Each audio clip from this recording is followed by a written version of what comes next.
हरे कृष्णा। श्रीमद् भागवतम स्कंध 4। आज हम अध्याय 9 का समापन करेंगे। श्लोक नंबर 61।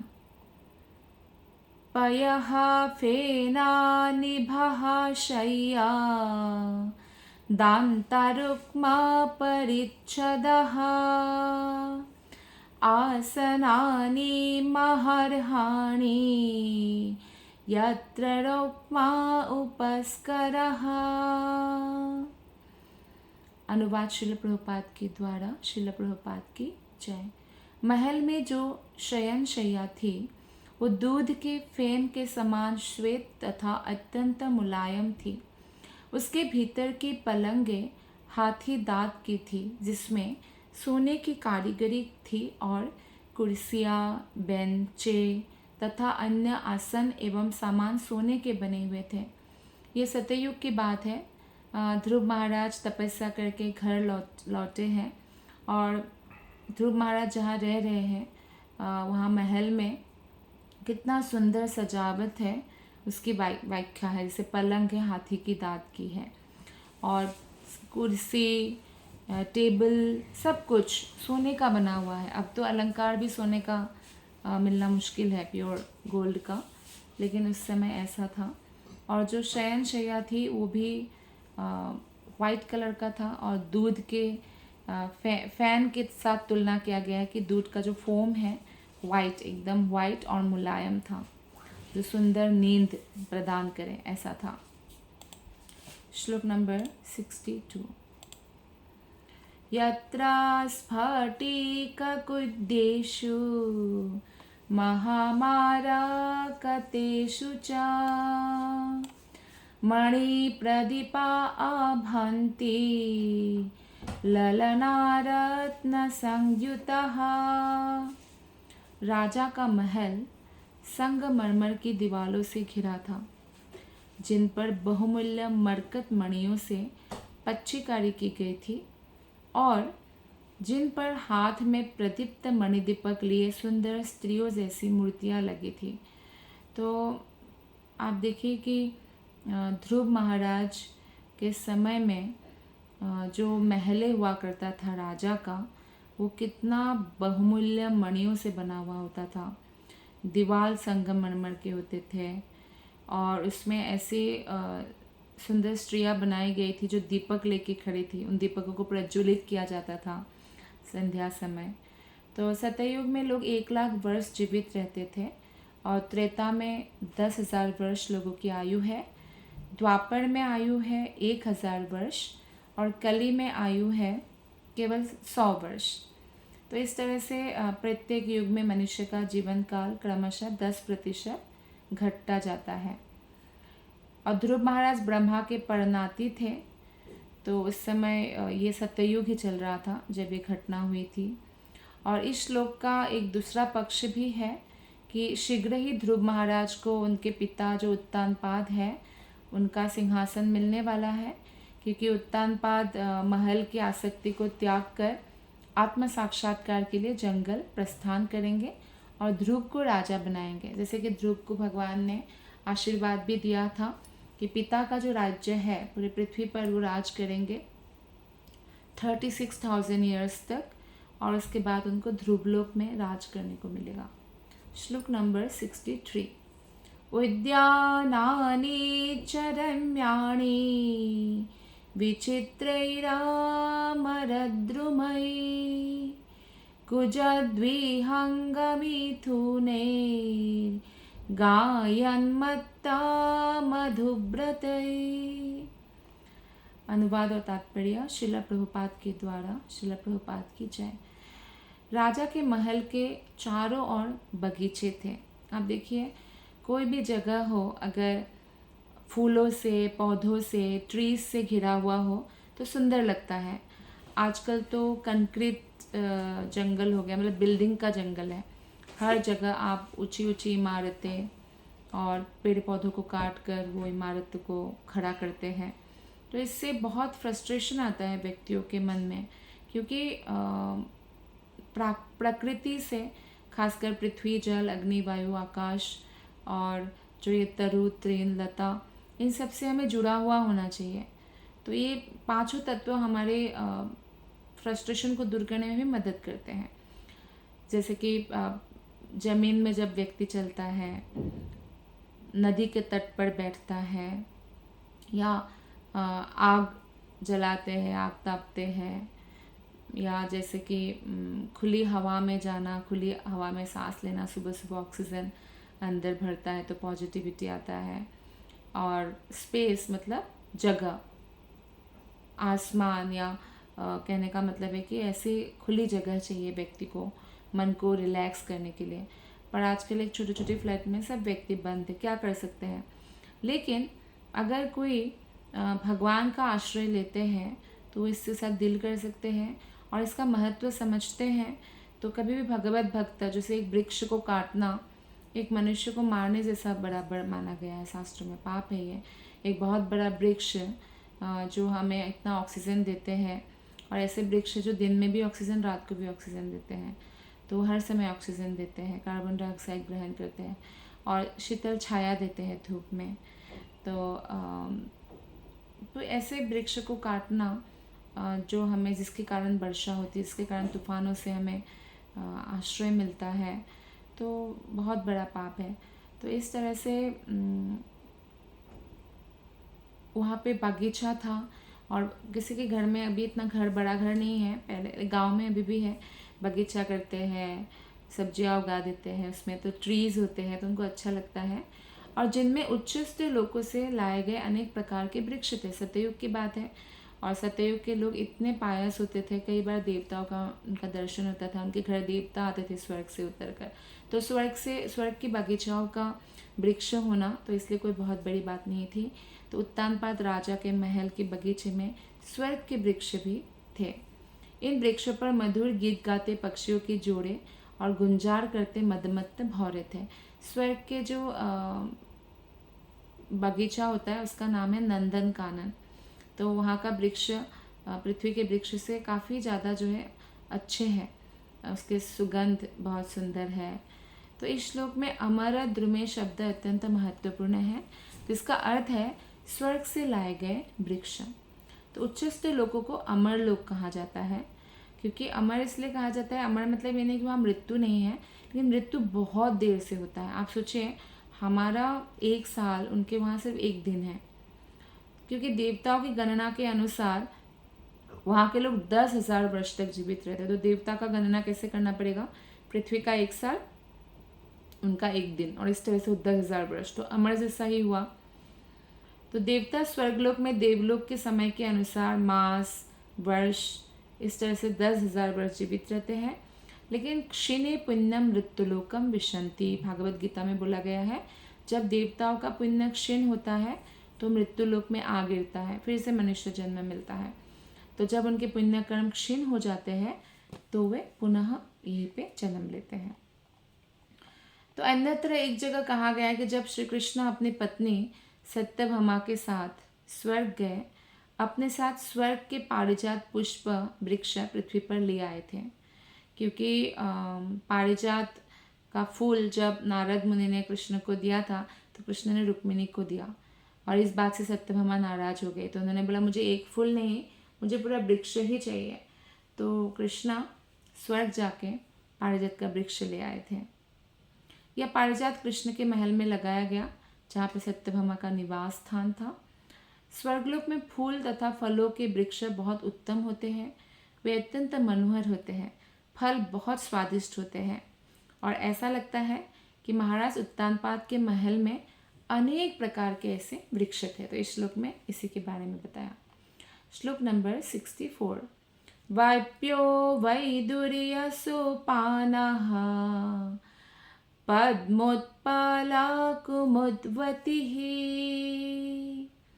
हंसकारन्दवकुलैर्जुष्टा चक्रावसारसै। तो बावड़ियों में पुखराज की सीढ़ियाँ थी। बावड़ियाँ मतलब छोटा तालाब, जिसमें पानी तक उतरने के लिए सीढ़ियाँ बनी हुई होती है। तो ऐसा तालाब जैसे आजकल स्विमिंग पूल है। तो इन तालाबों में विविध प्रकार के कमल, बहुत प्रकार के वो खिला हुआ था फ्लावर्स, और हंस थे, सारस, चक्रवात जैसे बहुत महत्वपूर्ण पक्षियाँ खेल रहे थे। तो बहुत मनोरम दृश्य था। ये जो पक्षी का यहाँ पे नाम लिया गया है, ये पक्षी गंदे स्थानों में नहीं रहते जहाँ कौवे वगैरह रहते। कौवे तो हमेशा गंदगी में या कचरा में ऐसे रहते हैं, लेकिन हंस, सारस आदि पक्षियाँ कभी वहाँ नहीं जाती। तो इस वर्णन से कल्पना की जा सकती है कि नगर का वातावरण कितना स्वास्थ्यप्रद था और कितना सुंदर था। श्लोक नंबर 65। उत्तानापादुराजर्षिः प्रभावं तानयस्य तं श्रुत्वा दृष्ट्वाद्भुततमं प्रपेदे विस्मयं परम। राजर्षि उत्तानपाद ने ध्रुव महाराज के यशस्वी कार्यों के विषय में सुना और स्वयं भी देखा कि वे कितने प्रभावशाली और महान थे। इससे वे अत्यधिक प्रसन्न हुए, क्योंकि ध्रुव महाराज के कार्य अत्यंत विस्मयकारी थे। जब शांतनु राजा के साथ विवाह होता है गंगा मैया का, तो गंगा मैया ने उनसे ये शर्त रखा था, क्योंकि 8 वसुओं को श्राप मिला हुआ था पृथ्वी में जन्म लेने का। तो गंगा मैया को उन्होंने प्रार्थना किया था कि आप हमारे जन्म होते ही आपके जल में हमारा प्रवाह कर देना, ताकि हम फिर से मुक्त होकर स्वर्ग में आ सकें। तो लेकिन ये हुआ कि एक शर्त रखा गंगा मैया ने जब विवाह किया कि आप कभी भी मुझे प्रश्न नहीं करेंगे कि मैं क्या कर रही हूँ, नहीं तो मैं उसी दिन आपको छोड़ के चली जाऊँगी। तो 8 वसु था, तो 7 के 7 बच्चों को पैदा होते ही वो पानी में बहा दिया। तो सबको क्या लगा कि कितनी क्रूर माँ है, कौन माँ अपने बच्चों को जन्म लेते ही गंगा में बहा सकती है, नहीं बहा सकती। लेकिन गंगा देवी का अलग वो रीज़न था, क्योंकि उनको ऐसे प्रार्थना किया था 8 वसुओं ने। लेकिन 8वां वसु जो है वो बहाने नहीं दिया शांतनु ने, राजा ने। तो फिर गंगा देवी ने पुत्र को लेके चली गई और उनसे शिक्षा दिलवाया बृहस्पति जैसे गुरु से, और फिर वापस किया। जब पुत्र थोड़ा बड़ा हो गया तो शांतनु के आनंद का ठिकाना नहीं रहा, क्योंकि भीष्म पितामह जो थे वो देवव्रत नाम था पहले। तो वो इतना प्रभावशाली, वो तो भगवान के शुद्ध भक्त 12 महाजनों में से एक है। तो इतना प्रभावशाली, और उनका जो कार्य है, उनका व्यवहार है, वो सब कुछ उनको विस्मित कर देते थे। तो पिता को बहुत प्रसन्नता होती है जो पुत्र इतने आगे बढ़ा हुआ हो हर प्रकार से। तो ऐसे ही ध्रुव को देखकर, ध्रुव जब से तपस्या करके आया था भगवान को संतुष्ट करके, तो उत्तानपाद बहुत प्रसन्न था कि ऐसे महान पुत्र का मैं पिता हूँ। तात्पर्य में श्रील प्रभुपाद लिखते हैं कि जब ध्रुव महाराज जंगल में तपस्या कर रहे थे, तो उनके पिता उत्तानपाद ने उसके आश्चर्यजनक कार्यकलापों के विषय में सुन लिया था। नारद मुनि ने कहा था, यद्यपि ध्रुव महाराज राजपुत्र थे और केवल 5 वर्ष के थे, किंतु वे जंगल जाकर कठिन तपस्या किया, भक्ति योग में लग गए। अतः उनके सारे कार्य बहुत आश्चर्यजनक थे। और जब वो घर वापस आ गए तो ये स्वाभाविक था कि अपने आध्यात्मिक गुणों के कारण वे सभी नगरवासियों के बहुत प्रिय बन गए। जैसे श्री राम जी बन गए तो नगरवासी भी बन जाने के लिए तैयार हो गए थे। वो सहन ही नहीं कर पा रहे थे, क्योंकि राम जी से इतना प्रेम करते थे। तो उन्हीं का भक्त है ध्रुव। तो ध्रुव से भी नगर के लोग इतना प्रेम करते थे, क्योंकि बहुत योग्य है। तो वो ये नहीं बहुत प्रिय, पिता ये देखकर बहुत खुश होते थे कि देखो राजा ऐसा होना चाहिए कि सारे लोग प्रेम करें। तो जो व्यक्ति इस प्रकार के यशस्वी कार्य करे, उसका पिता भला क्यों ना इतना प्रसन्न हो। महाराज उत्तानपाद सामान्य राजा नहीं था, वो ना राजर्षि थे, मतलब राजा तो थे पर संत की तरह उनका हृदय, भगवान निरंतर उनके मन में। तो पहले के समय में इस पृथ्वी पर एक ही राजर्षि राज्य करता था पूरे पृथ्वी पर। और मेन जो है हमारा जो भारत खंड है, भारतवर्ष है, वहाँ का राजा सम्राट हुआ करता था। बाकी सब राजाएं उनको रिपोर्ट करते थे, क्योंकि हमारा संस्कृति जो वैदिक संस्कृति इतना रिच है कि अभी भी अगर सब लोग उसे फॉलो करने लगे तो भारत नंबर 1 में आ जाएगा। क्योंकि जो ये वैदिक संस्कृति है वो संपूर्ण मानव मनुष्य के लिए अच्छा है। राजाओं को साधु प्रकृति का बनना चाहिए, ये शिक्षा दी जाती है हमारे सनातन शिक्षा में। और उनके पास प्रजा के कल्याण के अतिरिक्त कोई काम नहीं होना चाहिए। तो ऐसे थे उत्तानपाद राजा। यदि राज्य का प्रधान जो राजा है वो साधु प्रकृति का होता है तो प्रजा भी वैसी ही होती है। तो इसीलिए भगवान कृष्ण चाहते थे कि युधिष्ठिर राजा बने। दुर्योधन या धृतराष्ट्र जैसे राजा नहीं चाहिए जो धर्म का पालन नहीं करते हैं, क्योंकि जब वही खुद धर्म का नहीं पालन करेंगे तो फिर प्रजा को क्या शिक्षा प्रदान करेंगे। खुद का ही नहीं उद्धार कर सकते तो प्रजा का क्या उद्धार करेंगे।